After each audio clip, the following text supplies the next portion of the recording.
To the good, the bad and the ugly today, and the good, the bad, the ugly in terms of the virus today. First, the good.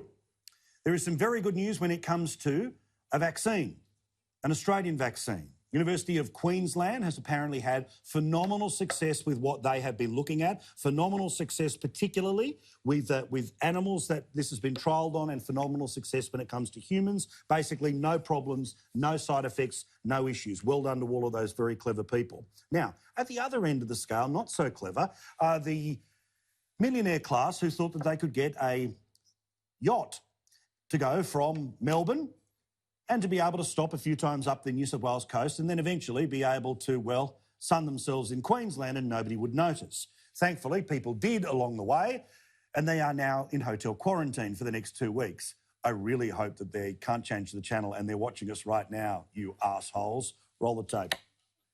The investigation into the Lady Pamela, we are now conducting a criminal investigation into the actions of the persons on that vessel, and we are doing that in collaboration with the New South Wales Police Force. Oh, those boat people would do so well in jail, wouldn't they? They'd be so comfortable. As for the bad, told you last night, don't get your hopes up about Daniel Andrews not being able to get his blank cheque to be able to continue. The Chief Health Officer being able to have the ultimate say about whether you can or can't leave your house in Melbourne. As I told you last night, while most of the crossbench was saying no to 12 months, it was an ambered claim. Like when you go for a pay rise and you go, I demand $10,000 more. And then you'll settle for 500 because you really only wanted 200. He went for 12 months. He'll probably get 3 months. Imagine the plight of a business that were to open up in just a few weeks' time, and then we don't have the power to keep people who've got this virus at home, so that becomes a kind of an honesty policy. Even a handful of those people perhaps make the wrong choice, and this gets away from us again. Imagine the impact on that business. Imagine the impact on staff. Imagine the impact across the board.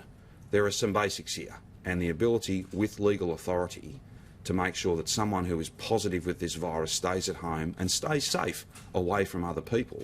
You simply can't have an opening up strategy unless you've got the ability to make those sorts of rules. You stop talking? Okay. It's in my own mental lockdown there for a moment or two's time. My curfew has just been lifted. Oof. 3 months is probably what they'll sign off on. They'll do so in the upper house in the next couple of weeks, meaning, of course, he wins again. Are you surprised? Also on the bad side of things, the Christmas carols that people oh so deeply love in Adelaide have been cancelled. Despite the fact that there are just 3 cases in all of South Australia, 3, I repeat, 3 cases in all of South Australia, and right now it is August 26, not December 24. They have decided to cancel the carols.